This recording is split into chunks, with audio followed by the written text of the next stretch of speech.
Hello mga langging! Bumili na ako langging ng storage glass jar. Yung meron talagang clip top lid. Para siguradong sealed na sealed. Dito ko kasi lalagay langging ang aking mga kimchi. Ang napa-cabbage kimchi at ang aking radish kimchi. Nangangamoy na kasi langging ang ating balcony. Lalong-lalo na ang radish. Diyos ko, day! Nag-uumpisa na kasi mag-ferment, day. Medyo nga mabagal nga ngayon langging. Dahil hindi talaga sila pwede langging sa labas sa malamig. Dapat nasa madilim at warm storage po sila. Para 3 days pa lang, fermented na. 5 piraso nga binili ko ganito langging. Natatawa nga si Daddy Afam sa akin. Para daw ako noong 2020 at 2021 nagnenegosyo ng ganito. Sabi ko naman sa kanya, pagdating sa pagkain, dapat malinis at hygienic. Alam niyo ba langging kung bakit ginawa ko tong kimchi, day? It's because it's cold season na.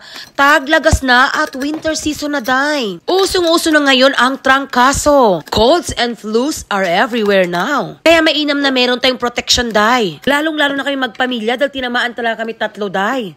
Perfect ang kimchi sa malamig na panahon, mga langging. Dahil puno ito ng vitamins at probiotics. Pampalakas ng immune system, mga langging. At pampainit ng ating katawan. At malaking tulong sa ating digestion. Ika nga nila mga langging, prevention is better than cure. Bakit nga ba healthy ang kimchi? Mataas to sa antioxidants, mga langga, dahil meron itong onion, ginger at garlic. Kaya kung gusto mo ng prevention, iwasan ng mga sipon at ubo, gumawa na kayo ng homemade kimchi, mga langging. Huwag kayo gumaya sa akin, late na gumawa langging. Kung kailan papagaling na tayo. Eto na nga pala ang ating kimchi, mga langging. Diba napaka-neat, hygienic, napaka-aesthetic. Dito ko pala i-store langging dahil mainit dito. At sa ibabaw niyan ay oven. Tatakpan natin ng tela para madilim. At syempre natin bubuksan to in 3 days. Diyan lang siya. That's all. Bye!